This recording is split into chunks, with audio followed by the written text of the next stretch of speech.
This has been brought to you by the Newsload. Your load is coming. Meet Bartholomew the Loud, the original content creator. In 1510, he had it all: captive audience, royal sponsorship, zero competition. But Bartholomew had a serious problem. Every single announcement was plague deaths, tax hikes, and public hangings. His engagement metrics? Rotten tomatoes directly to the face. Audience retention was tanking badly. The king demanded results immediately.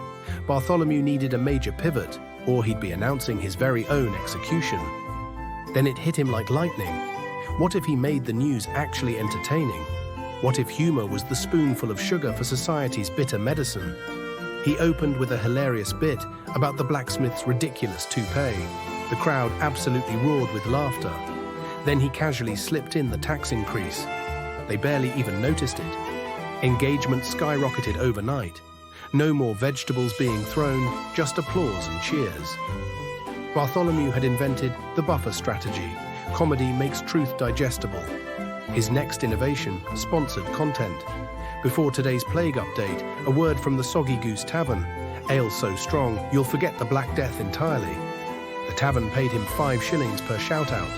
The king got his news delivered perfectly. The people got their entertainment. Everybody won completely. Competition emerged from everywhere. Other criers desperately tried to copy him, but they lacked Bartholomew's perfect timing, his masterful delivery, his theatrical genius. They bombed spectacularly. Bartholomew realized something crucial. One man, one village, that's just a job. Multiple trained criers across all of England. That's a media empire. He recruited talent. He trained them thoroughly. He franchised his proven formula: buffer with comedy, deliver the news, plug the sponsors, scalable content creation, medieval style.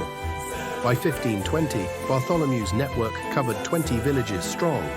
He'd built the first media franchise in history. Comedy journalism wasn't just entertainment anymore. London, 1652. A new drug has hit the streets, coffee, and it's making people dangerously awake. For just a penny, any man could enter these penny universities and argue about anything. Religion, science, politics. Merchants debated with scholars. Puritans argued with cavaliers. Everyone had an opinion, and nobody shut up. King Charles II was not amused. Too much talking meant too much thinking, and thinking led to treason. In 1675, the king issued a proclamation. All coffeehouses must close. Sedition stops here.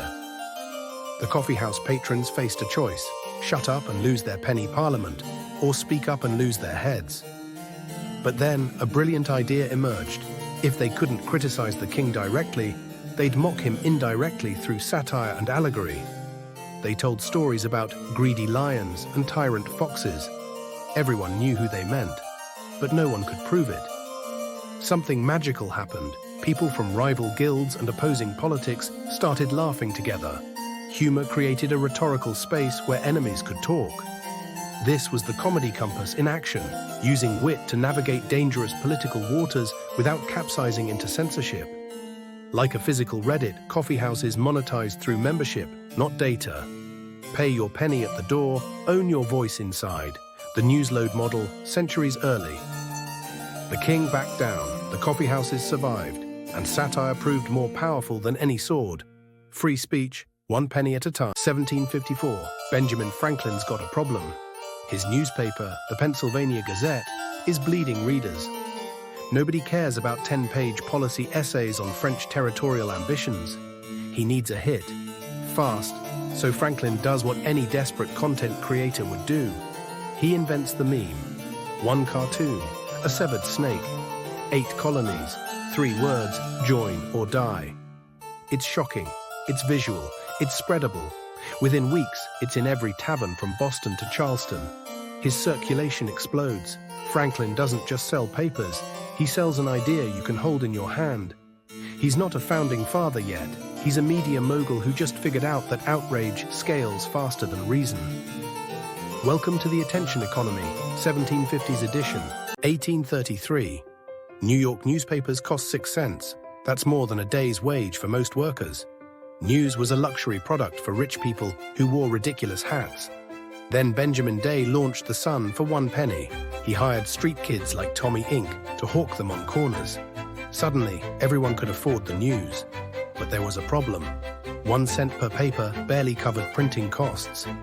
Day needed a different revenue model, or he'd go bankrupt within months. The solution? Advertising. Local merchants would pay to reach readers. But advertisers demanded one thing: massive circulation numbers. Day needed attention at scale, boring news about tariffs and city council meetings. Nobody cared. Tommy couldn't give them away. No attention meant no circulation. No circulation meant no advertisers.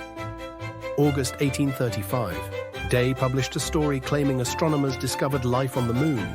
Batmen, unicorns, palm trees, completely fabricated, absolutely brilliant. The story went viral. Tommy couldn't print them fast enough. People lined up around blocks. Competing papers reprinted it nationwide. Circulation exploded overnight. Advertisers came running. Patent medicines, clothing stores, theater shows. Everyone wanted access to The Sun's massive readership. Day could name his price. Competitors panicked. 35-penny papers launched in New York trying to copy Day's formula. Most failed. They didn't understand the secret ingredient. The lesson: attention is the asset. You can't sell advertising without readers. You can't get readers without content they actually want to consume. Local papers lost the attention economy to social media. Comedy is the only content cheap enough to produce and sticky enough to win it back. By 1840, The Sun sold 15,000 copies daily. Day had cracked the code: capture attention, sell it to advertisers, print money, literally. Virginia City, 1862. Young Sam Clemens is stuck covering city council minutes. Thrilling stuff. Then Sam has a dangerous thought. What if I just made it funny? Exaggerated everything. He rewrites the council meeting as melodrama. Accusations fly, fistfights erupt, pure fiction. Editor Joseph Goodman is furious. This is journalism, not a circus. But then something unexpected happens. The readers absolutely love it. Sales explode, miners pass copies around. Sam just became Virginia City's favorite writer. Meanwhile, the serious reporters are sweating. Their boring stories get zero attention. Nobody cares about facts anymore. Sam doesn't stop. He invents hoaxes, fake scandals, ghost stories. He even creates a pen name, Mark Twain. The territorial enterprise becomes Nevada's hottest paper. Twain's columns drive subscriptions. Comedy sells. The serious reporters fired. Goodman realizes talent beats tradition. The audience has spoken. But here's the tragedy. By 1864, Twain leaves anyway. The enterprise couldn't keep him.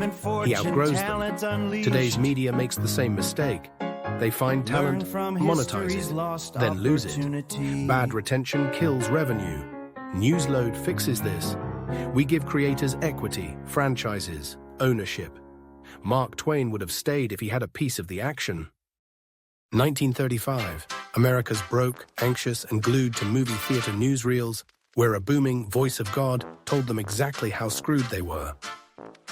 The announcer, square jaw, slicked hair, suit pressed within an inch of its life, delivered news like a funeral director announcing your own death. Economic catastrophe continues. War looms.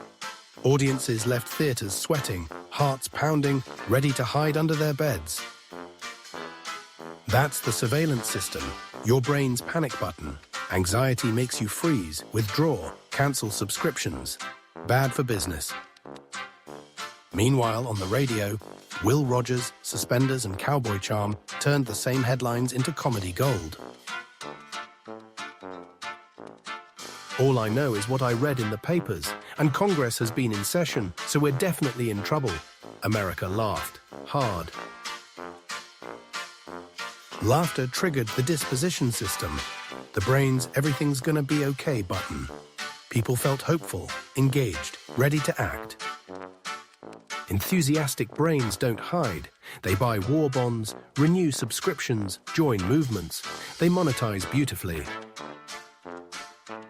Same news, different delivery. The newsreel drove people away. The comedian, he built an empire of engagement. The lesson?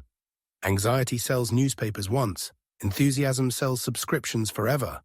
Comedy journalism isn't just funny, it's profitable. Early 2000s, cable news is screaming. Jon Stewart is smirking. And somehow, the guy calling it fake news is winning. A Time poll drops, Stewart is America's most trusted newsman. Not Brokaw, not Rather, the comedian. Focus groups reveal millennials get their politics from Comedy Central, not CNN. Teachers panic, newspapers fume. But the kids, they're finally paying attention. Why? Because satire was the gateway drug. It made politics digestible, entertaining, actually watchable. Stewart weaponized comedy against cable news buffoonery and won. Traditional journalism had lost credibility. Satire filled the void. But here's the kicker. This only worked at the national level. Where was the Daily Show for your city council? Your zoning board? Your corrupt mayor? That spotlight? Totally vacant. National satire thrived. Local satire starved. And that gap? That's where the real opportunity was hiding. 2018. Local newspapers are dying. Fast. Journalists are packing boxes. But the news, it's still getting written. By who? Nobody. Pink slime journalism floods in. AI-generated fake local news sites with zero humans involved. Just algorithms scraping content, slapping on template designs, and calling it news. It's cheap, it's scalable, and it's everywhere. Meanwhile, a fired journalist sits at home, unemployed, drowning in rejection letters. An improviser, also broke, is delivering pizzas to survive. She knocks on the newsroom door. They talk. She's funny, he's factual. And suddenly, they realize something. Algorithms can write boring news, but they can't crack a joke. Comedy is verification. It's the capture of journalism. It proves a human is actually involved. You can't automate personality. You can't bot your way to funny. This is the weapon against pink slime. Investors loved automation. But now, they need to back humans, because in a world of bots, comedy is the only thing that proves you're real. The fight isn't algorithm versus algorithm, it's humans versus machines. And humor, that's how you win. 2020. Meet Sarah, film school grad, viral video genius, 50,000 followers. She's making your oat milk latte for $12 an hour. James, published author, award-winning journalist, master storyteller. He's driving drunk strangers home between pitching articles that pay $50. Rachel, improv champion, crowd killer, comedic genius. She's performing to 17 people on Zoom and her mom in the living room. These three have superpowers: visual storytelling, narrative mastery, comedic timing, skills that built billion-dollar media empires. But in 2020's gig economy, they're worth less than a delivery algorithm. Student debt, $200,000. Market value, barista. Economics 101. They're stranded assets, massively valuable resources, trapped in a broken market, like oil nobody can reach. The old system? Media gatekeepers hoarding opportunities. Want in? You need connections, trust funds, or a miracle. Enter the Newsload franchise, business in a box. Brand, training, revenue model, audience. Everything except talent. That you already have. Suddenly, Sarah's a media director, James runs editorial, Rachel's the star talent, same superpowers, now with actual economic value. The lesson: undervalued assets are the ultimate investment. Give stranded talent infrastructure, solve unemployment, build empires. 2020, local news was dying faster than democracy itself. 75% of journalists gone, towns left in news deserts. Brian Backer, working from his pandemic bunker, had a crazy idea. What if mimes interviewed the mayor? With an interpreter, explaining bylaws, through physical comedy. The pitch, rejected harder than a TikTok from your dad. But then, the epiphany. This wasn't just content, it was a franchise system. Serious journalists needed protection from the bloodbath. Local comedians needed jobs that didn't involve birthday parties. Newsload would bridge them. How? Subscriptions for the audience, corporate partnerships for the brands. Comedy journalism wasn't new. The Onion, The Daily Show, proved satire saves the news. Backer just turned it into a scalable business that works at the local level. So here's the question. History shows satire always rescues journalism when it's dying. Newsload just made it profitable, franchisable, inevitable. Are you in? Because local news isn't coming back the old way. This has been brought to you by the Newsload. Your load is coming.